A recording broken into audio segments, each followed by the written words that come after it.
Olá, chegamos a uma unanimidade.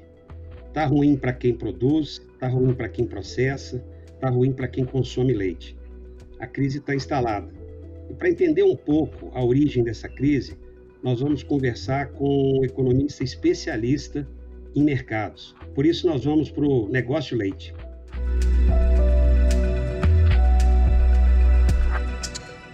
Alexandre, que prazer recebê-lo aqui nesse programa especial em que nós vamos tentar entender esse novo mundo. Mas para que a gente comece, primeiro queria agradecer sua vinda. Imagina, Paulo, é um prazer enorme. Você é um companheiro de longa data, né? Um companheiro de Exalc, que fizemos doutorado juntos, não é isso? Compartilhamos ali muitos momentos. Tenho admirado seu trabalho aqui. Acho que você faz um trabalho maravilhoso pela cadeia do leite, estando aí na Embrapa, chefiando uma área muito importante da empresa. Muito obrigado pelo convite, é uma satisfação para mim. Eu que agradeço, viu, Alexandre? E para que a gente possa saber quem é esse personagem que hoje vai conversar sobre esse momento de crise, crise para o leite, mas alegria para quem está em outros setores, eu queria que você se apresentasse. Quem é Alexandre Mendonça de Barros?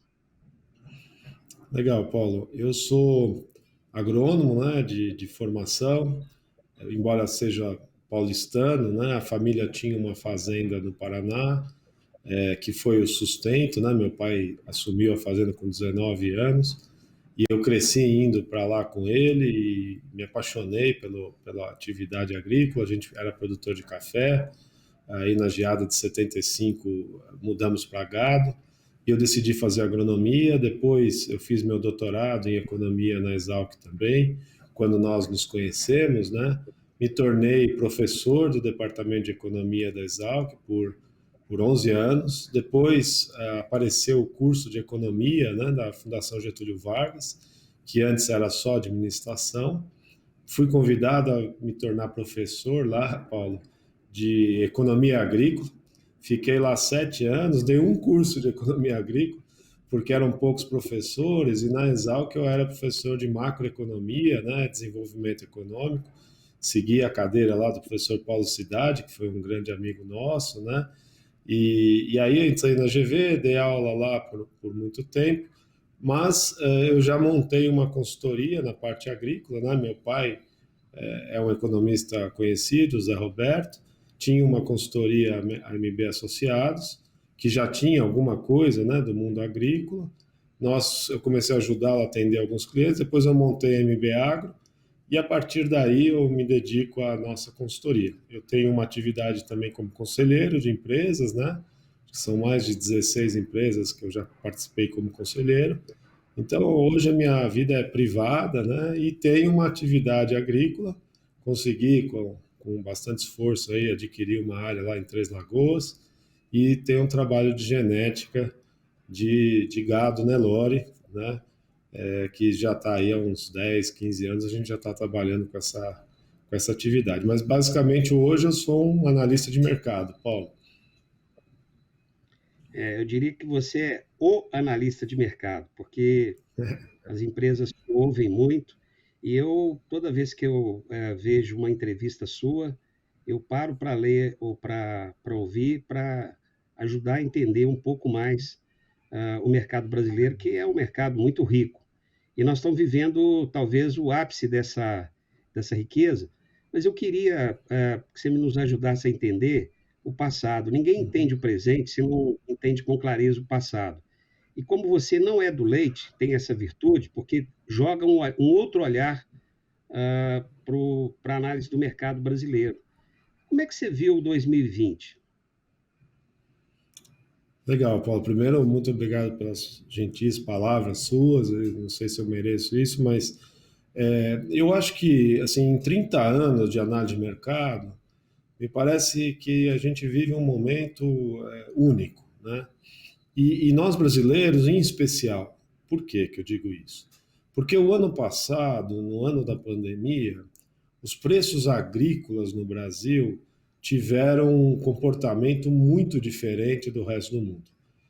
Na verdade, na maior parte de 2020, nós assistimos uma queda importante nos preços de grãos em dólares e de todas as proteínas animais. Eu incluiria aí, inclusive, o leite, mas a carne de frango, a carne bovina. Em dólares, houve uma queda sistemática e eu acho que a lógica básica por trás disso é que houve uma disrupção um elo muito importante da cadeia de consumo de alimentos, que os americanos chamam aí do food service, né? Toda essa estrutura, restaurantes, cantinas, né?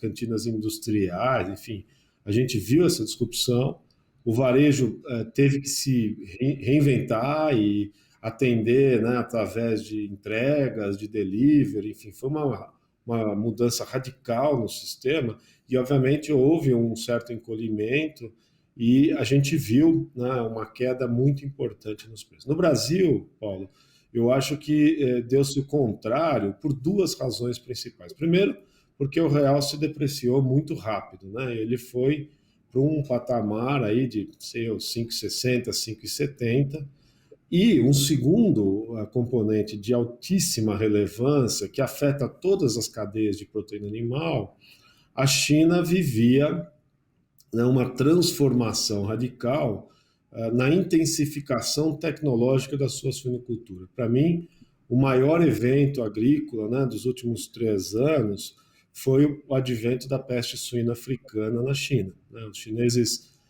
são os maiores produtores de suínos do mundo, que é a carne mais consumida no mundo justamente por causa dos chineses. Eles perderam 18 milhões de toneladas de capacidade produtiva, das 54 que eles costumavam produzir. Para dar uma referência, 18 milhões de toneladas, quer dizer, todo o comércio mundial de suínos eram 8 milhões e meio, de carne vermelha 8 milhões e pouquinho, ou seja, houve um rompimento na estrutura de produção da magnitude de todo o comércio mundial de bovinos e de suínos. O governo chinês, obviamente, os preços da carne explodiram na China, isso antes de pandemia, tá certo? E aí o governo chinês fez um super estímulo, né, para que a cadeia se profissionalizasse ainda mais, né? O grosso do que foi destruído de capacidade produtiva eram pequenos produtores que não participavam da indústria de alta tecnologia da suinocultura, portanto, não participavam do mundo da ração. E aí os chineses começaram a incentivar alguns grupos que se tornaram gigantes, né? Hoje, dentre as 20 maiores fortunas da China, tem duas famílias que são donas de empresa de produção de suínos, abriram capital em bolsa, são projetos gigantescos. E aí, Paulo, o que aconteceu, todos os ouvintes, é que eles passaram a demandar muito mais ração. Então, houve um choque de demanda por soja. Hoje nós estamos vendo, aí é uma realidade de 20 para 21, uma importação de milho, que a China não tinha o hábito de importar, né? A China sempre tentou ser autossuficiente na produção de milho, ela defendeu a produção de trigo, de arroz e de milho e abriu mão da soja, porque não ia conseguir produzir os 4 grãos, daí o boom da soja no Brasil. Só que agora, gente, o que nós estamos vendo? A China importava 3 milhões de toneladas de milho e esse ano a gente acredita que possa chegar perto de 30. Alexandre, isso é muito ou é pouco? Se a gente considerar que o comércio mundial de milho são 160 milhões de toneladas, aparecer um país que de repente acrescenta 25 milhões de toneladas de demanda é muito. E isso está se dando, né, coincidentemente, alguns problemas de estoques baixos nos dois maiores exportadores do mundo, de milho, no caso, né, e também de soja, coincidentemente, que são os Estados Unidos e o Brasil. Os Estados Unidos muito mais importante em milho do que nós, embora nós sejamos hoje um país relevante no mercado mundial de milho, e nós muito mais importantes no comércio mundial de soja do que os americanos, mas o fato, Paulo, é que nós estamos assistindo estoques muito baixos desses dois produtos nos principais regiões produtoras. E os chineses, estruturalmente, quer dizer, é um choque de demanda de tal magnitude que demora um tempo para a oferta consertar esse surgimento de uma demanda incrível.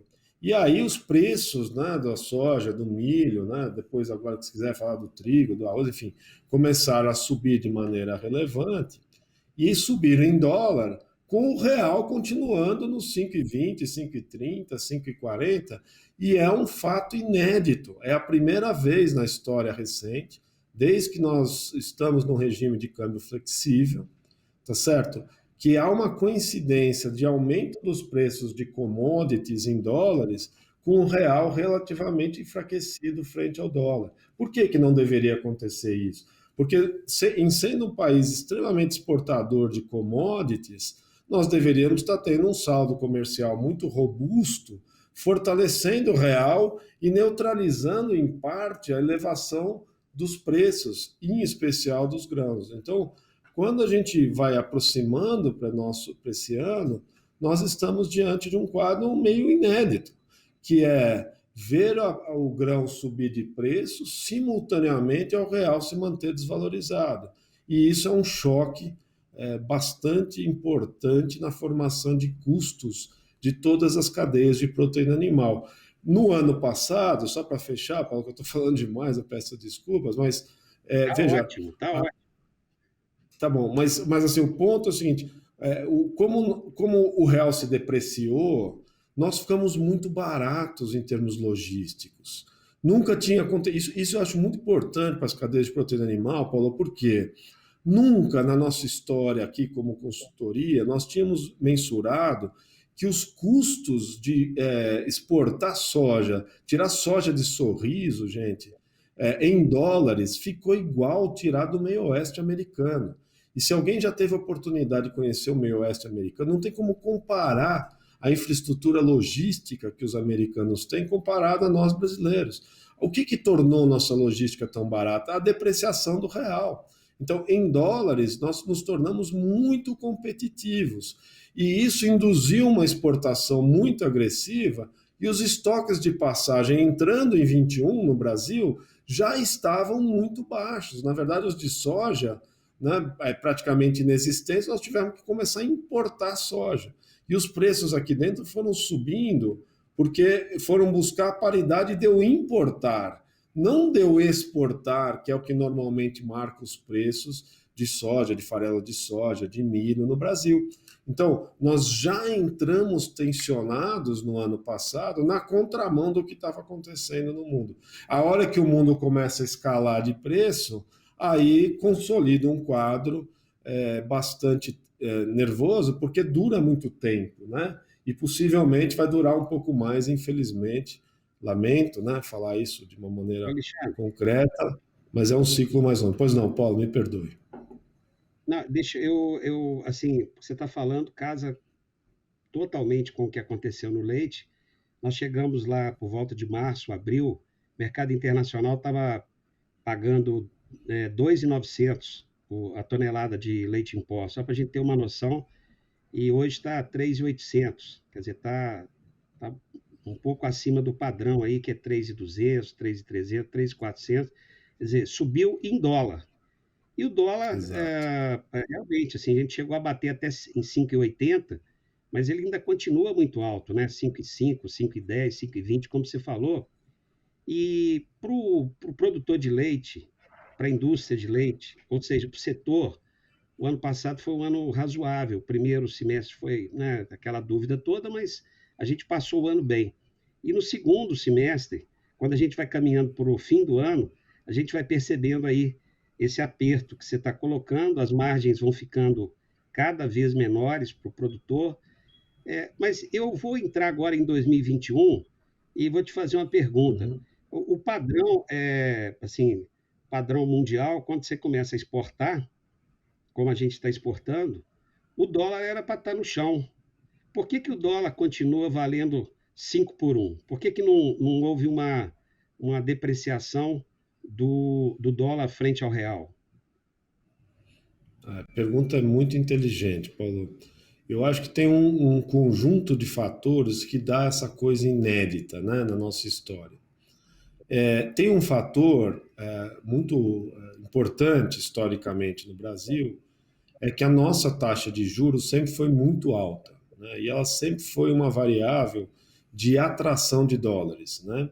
E o que nós assistimos no ano passado foi a Selic, a taxa básica de juros, vir para 2%, ao mesmo tempo que a inflação começou a acelerar, né? Se nós olharmos hoje, o IPCA ele está acima de 7%, tá certo? E a taxa de juros, embora esteja subindo, ela está gerando, Paulo, um juro negativo, na verdade. Então, o que aconteceu já no ano passado é que muitos aplicadores que tradicionalmente vinham buscar essa alta, elevada taxa de juros no Brasil foram embora. Os economistas de mercado estimam que entre 60 e 70 bilhões de dólares deixaram o Brasil por conta dessa questão de um juro que não rentabiliza mais o diferencial de risco que teria de aplicar no Brasil versus aplicar nos Estados Unidos, na Europa, etc. Então, esse primeiro foi um fato inédito. Um segundo ponto que tem se mostrado muito importante na explicação do câmbio é a situação fiscal brasileira, né? A gente costuma usar como um parâmetro fiscal relevante, pegar a dívida do governo e dividir pelo PIB. Que numa empresa seria pegar a dívida da empresa e dividir pelo faturamento da empresa, né? E, historicamente, a América Latina sempre foi uma variável de muita atenção por parte dos investidores. Por quê? Porque a América Latina tem uma história de inflação, é só olhar para a Argentina, para a Venezuela, e normalmente essa inflação tem um fundo fiscal muito importante. Por quê? Porque se o governo vai gastando muito, vai chegar uma hora que o mercado não quer mais financiar o governo tem dificuldade de se financiar. O que ele faz? Ele emite um título de dívida que ele vende para o Banco Central, a tapeação da sociedade. O Banco Central emite moeda, compra esses títulos, vai aumentando a oferta de moeda e a inflação vai acelerando e, obviamente, se você aumenta a oferta de reais, não é o caso que o Brasil está vivendo, mas vamos pegar o caso argentino, se aumenta a oferta de peso, o peso tem que se desvalorizar frente ao dólar. Então, há uma correlação muito alta entre a evolução da dívida, né, pública e o câmbio. E o que aconteceu, Paulo? Se nós voltarmos lá para o fim de 2019, certo? A gente estava ali com uma relação dívida-PIB de 77%, que já era razoavelmente alta. Se nós pegarmos todo o período, né, dos governos Lula, Dilma, até o final do segundo governo Dilma, quando houve o impeachment, tá, a gente conseguiu mais ou menos manter uma relação dívida-PIB de 56%, né, era bem razoável e manteve uma estabilidade cambial, em parte por isso. Aí, desde o advento ali daquela questão fiscal do governo Dilma, né, essa relação começou a subir e quando o governo Bolsonaro começou, essa relação estava em 77%. O que aconteceu, Paulo, com a pandemia? Com a pandemia, o PIB caiu, a arrecadação despencou e o governo foi forçado a gastar. Aliás, fez o voucher, que foi muito importante para o mercado de leite, né, para trazer demanda mesmo com preços em alta. A gente sabe disso hoje, não é só uma questão do leite, é uma questão de todas as cadeias de proteína, né, foi muito importante, mas tem uma contrapartida esse gasto fiscal, que eu não estou fazendo críticas, ele foi correto na minha opinião, tá certo? Mas fez com que essa relação dívida-PIB saltasse para 91%. Tá? E esse salto bastante alto fez com que a percepção do risco fiscal ficasse muito grande. Então, o juro caindo parou de atrair dólar, na verdade saiu o dólar, e ao mesmo tempo o risco fiscal foi aumentando, o real foi se depreciando frente ao dólar de uma maneira relevante. Recentemente, os dados melhoraram um pouco, né? Havia uma expectativa que iria piorar ainda mais a situação fiscal do governo, tá? Mas por duas razões, e foi por isso também que o real saiu de 5,60, 5,70 e veio mais para 5,20, 5,10, duas coisas aconteceram, né? E ambas associadas um pouco à inflação. De um lado, o crescimento econômico está bem melhor do que se previa, acho que deve-se muito ao agro, né? Que está numa fase muito exuberante, o setor de grãos, enfim, os preços muito altos ajudam a criar um efeito multiplicador na economia e a arrecadação melhora, então a percepção do risco fiscal diminuiu muito. E um outro dado, né? Eu estou pegando a dívida e dividindo pelo PIB, né, gente? Se o PIB está crescendo muito, essa relação cai. Então, aqueles 91% que chegou no começo desse ano, a gente está projetando que vai para 83%. Isso deu uma certa acalmada, mas a gente tem que entender que ano que vem é um ano eleitoral, provavelmente o PIB não vai crescer tanto no ano que vem, né? No ano eleitoral, em geral, os gastos acontecem mais e o mercado antecipa esse tipo de coisa. É por isso também que o real não se fortalece tanto, tá? Ele fica aí mais nessa casa. Então, Paulo, a nossa leitura é a seguinte: nós devemos continuar com o real acima de 5, a gente acha tá 5,20, 5,40, talvez dependendo da volatilidade política, né? Nós vamos ter um ano em que a política vai ser muito aquecida, provavelmente, e isso trará instabilidade no câmbio. Então, olha a situação do nosso setor de leite, né? No meu olhar. A gente tem um custo elevado, não tem muito como fazer, porque o grão está em alta no mundo, o câmbio vai seguir, o real vai seguir depreciado, e ao mesmo tempo a gente tem uma economia em recuperação, mas nós sabemos que o voucher não pode, né? Essas transferências que nós estamos tendo não podem durar para sempre. E, obviamente, o mercado lácteo brasileiro, que é muito dependente do mercado interno, encontra um teto, né, de repasse de preços, que é o poder aquisitivo da população brasileira, né? Então, a gente pressiona o custo, tensiona o preço para a indústria tenta empurrar isso, né, para o varejo tenta empurrar isso para o consumidor, e a verdade é que a gente está vendo todo mundo com margens muito exprimidas, né, e a gente só vê uma descompressão disso, primeiro, com uma volta de safras boas, que possam reduzir o preço do grão. Eu acho que isso é um cenário bem factível, porque a área plantada vai crescer muito no Brasil. Acho que a gente tem um potencial muito grande para a safra do ano que vem, né? Precisamos torcer para a safra americana andar bem, que tem alguns problemas acontecendo nos Estados Unidos, mas uma vez consolidadas safras relativamente boas e a atividade econômica for melhorando, aí eu acho que a gente vai ter uma descompressão de custos que pode ser significativa. Mas, evidentemente, Paulo, sem querer dourar a pílula, lamentavelmente, aí vai ser quando a safra entrar, né? E a gente vai plantar essa safra só setembro em diante. Então, nós estamos falando de algo, de um alívio que provavelmente virá mais com vistas a março do ano que vem, etc. Tá? Então, é um ciclo longo de uma compressão de custos relevante para as cadeias de proteína animal. Alexandre, você traça um quadro aqui um pouco preocupante para todos nós, né? Porque a safra americana ainda demora a se transformar em realidade e a safra brasileira é daqui a um ano.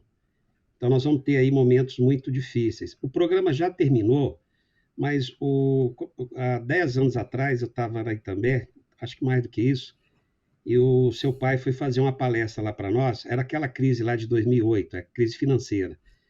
E ele falou uma frase muito marcante, né? Ele disse que naquele momento o caixa é rei, ou seja, quem está no mercado tem que cuidar do caixa.